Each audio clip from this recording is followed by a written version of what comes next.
Hello everybody. This video I wanted to talk about inclusion and diversity. Surprise, huh?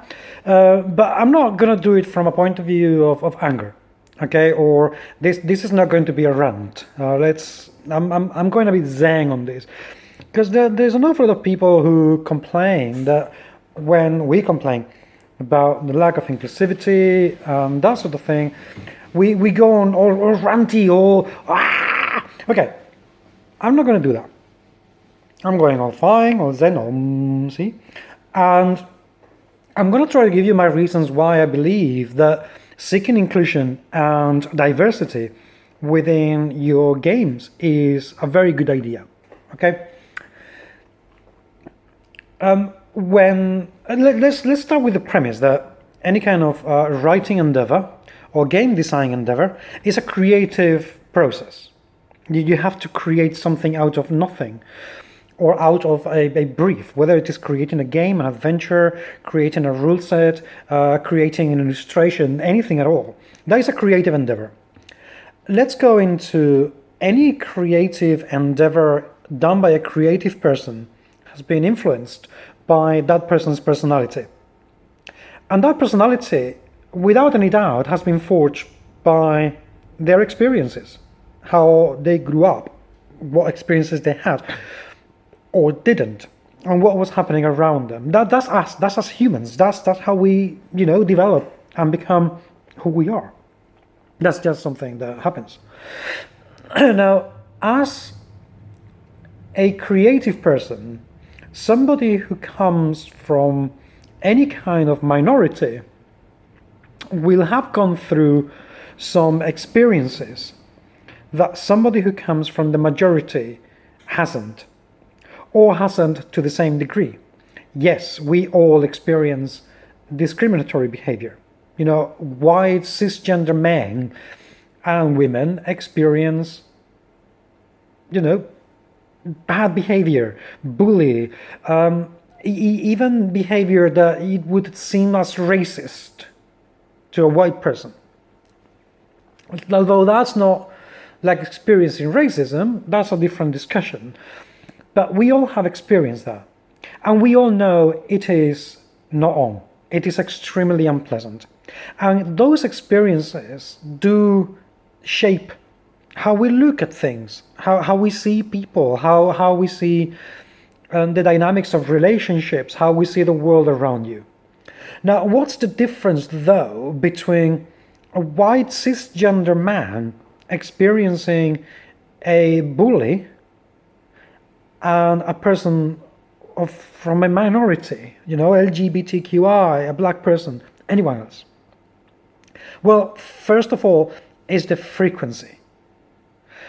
You are, and this is fact, you are a lot more likely to suffer racism if you're black or Indian or anyone else other than white.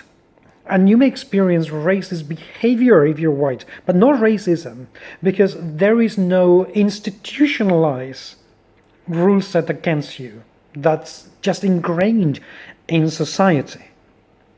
That's just a fact. And yes, I know what you're saying now, but I have suffered this too. Not to the same extent, not as many times. That is the point why having people from a minority is very important, because those experiences, the frequency, the vast extent and the huge size of it has shaped those people's views in a way that you just can't, because it doesn't matter how bad you think you've had it. The fact is that you don't know what it is to be black unless you are black. You don't know what it is to be gay unless you are gay. You don't know what it is to be a trans person unless you are a trans person, because the fact is that you're not affected by some of the issues that those people have been affected by. And even though, because I'm assuming here that you're a decent human being, you can experience sympathy. Oh my God, I experienced this once and I know how you feel. Well, no, you truly don't. You have no idea. Because that one experience is not all there is to the fact that people are being discriminated for being who they are or what they are. Okay, so why does that, to go back to my original point, why does that matter an awful lot when it's a creative endeavor? Because creative people who use their experiences, their personalities, their views to create new stuff are going to be able to use experiences that are completely unknown to you, that are experienced in a way that you cannot possibly fathom because you've never gone through them. And if you've gone through them, you've never gone through them to the same extent. So it's opening, it's widening the reach of how that creative endeavor, that creative development can go. So if you're a white cis man and you think you can talk about a character who has been victim of racism, you might be able to do it, and you might be able to do it well, who knows? But trust me, you will never, ever be able to do it as well as a black person who's actually gone through institutionalized racism, not just themselves, but through generations. And that matters. That is why it is important to bring these people onto the fray and let them have their say. And just find them. Because the problem is that there aren't enough of them around that you can see. It's as simple as that. There is not enough representation. So unless you proactively go out there, find these people, seek these people and tell them, here it is, I would like you to tell your story. I would like to hear your story. I would like to see what you can do with those experiences. They are never going to get the platform to be able to actually reach out to everyone else and to enrich everybody else's experiences because they are provided with an insight we don't have. That's simple as that. We don't have.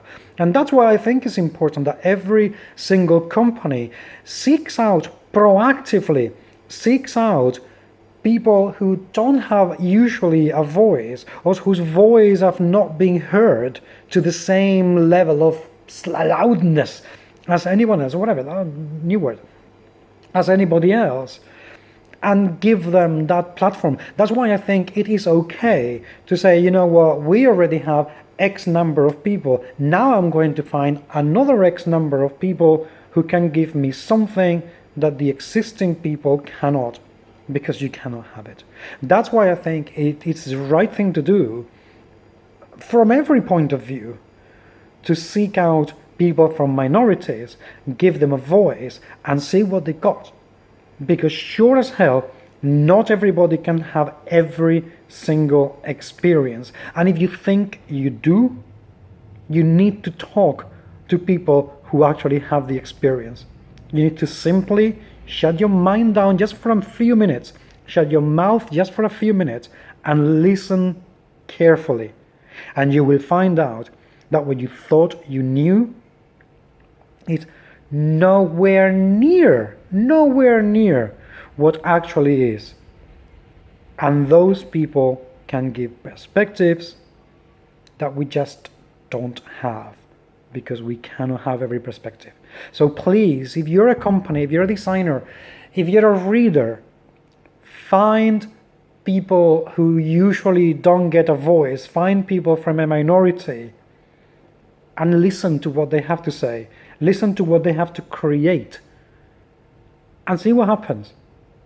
And if you don't like it, fine, so be it. You don't have to like everything. But at least, please, just have a go. Just shut up for a few minutes and have a go.